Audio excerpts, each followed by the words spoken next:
চারতলা ফাউন্ডেশন দিয়ে 1700 স্কোয়ার ফিটের এই বিল্ডিংটি ছাদ দিতে প্রায় 18 থেকে 19 লাখ টাকা খরচ গেছিল, আর এখন কমপ্লিট করতে প্রায় 10 লাখ টাকার মতো লাগবে। প্রিয় ভিউয়ার্স, আসসালামু আলাইকুম, আশা করি সবাই ভালো আছে। তো এখানের যে বিল্ডিংটা দেখতেছেন এটা হইল 1 বছর আগে কিন্তু এই ছাদ ঢালাইটা করা হয়েছিল। তো ছাদ ঢালাই করতে ফাউন্ডেশন থেকে একেবারে ছাদ পর্যন্ত প্রায় 18 থেকে 19 লাখ টাকার মতো খরচ গেছিলো। যে মহাজন সাহেব যেটা বললেন, নিজে বললেন যে এত টাকা খরচ গেছিলো। আসলে এই যে খরচটা হয়, খরচটা কিন্তু মহাজন সাহেব যারা বলেন এটা ওনাদের কাছ থেকে আমরা পাওয়া। এটা কিন্তু আমরা নিজে যে আমরা মাল সামান তো আমরা নিজে আনি না, হয়তো আমরা মজুরি হিসাবে আমরা কাজ করি, কিন্তু মাল যেইগুলা সামান এটা কিন্তু মহাজন সাহেব নিজে আইনা দেন। তো এখানে আগে 1700 স্কোয়ার ফিটের এই বিল্ডিংয়ে 2 ইউনিট, তাহলে 2 ইউনিট যদি হয় তাহলে একটা ইউনিটে আছে 2টা বেডরুম, একটা ডাইনিং ড্রয়িং রুম এবং 2টা বাথরুম আর 2টা বারান্দা এক ইউনিটে। এখন যেটা করা হবে এই ইউনিটে 2টা বারান্দা, পিছনে একটা আর সামনে একটা, আর আগে পরবর্তীতে একটা ইউনিট করা হবে ওই ইউনিটে শুধু একটা বারান্দা সামনে, কারণ পিছনে জায়গা নাই।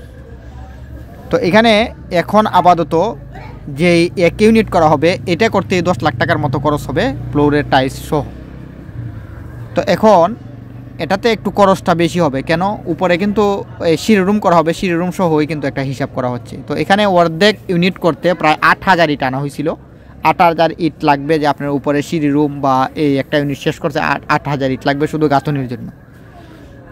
তো আমরা মনে করি যে কাজ শেষ হইলে, যে ছাদ ঢালাই শেষ হইলে পরে আমার মনে হয় যে শুধু ইট আর সিমেন্ট, আর তো কোনো কিছু টাকা বেশি লাগে না।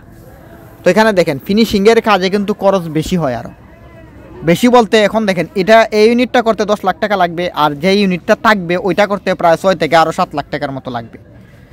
বাকি যে ইউনিটটা থাকবে ওইটাতে খরচ একটু কম হবে তুলনামূলক, কারণ একটা বারান্দা কম, আর দ্বিতীয়ত এখানে কাজটা অনেকটাই বেশি হয়ে যাবে। যেমন উপরে সিঁড়ি রুম হবে, আর ওইটাতে যে মেইন নিচের যে 5-এর লাইন বাথরুমের ওইগুলো টানা হয়ে যাবে। তাইলে দেখা যায় পরবর্তী ইউনিটটা করতে এটাতে যদি 10 লাখ টাকা লাগে, পরবর্তী ইউনিটে 6 থেকে 7 লাখ টাকা লাগবে, মানে এরকম একটা পার্থক্য থাকবে। তো এখন অনেকেই মনে করেন যে ছাদ ঢালাই করলে, এখানে ছাদ ঢালাই দিয়ে দিছি, ছাদ ঢালাই দিলে তো আর বেশি টাকার খরচ হয় না। না ভাই, কাজের ফিনিশিং আছে। যেমন শুধু ইট হিসাব করলাম, ইট এখানে কত টাকার লাগছে, 1 লাখ টাকার ইট, আর সিমেন্ট না হয় আপনার প্রায় 200 থেকে 250 ব্যাগ সিমেন্ট লাগবে। তো 1 লাখ টাকার সিমেন্ট আর 1 লাখ টাকার ইট, তাহলে 2 লাখ টাকা না।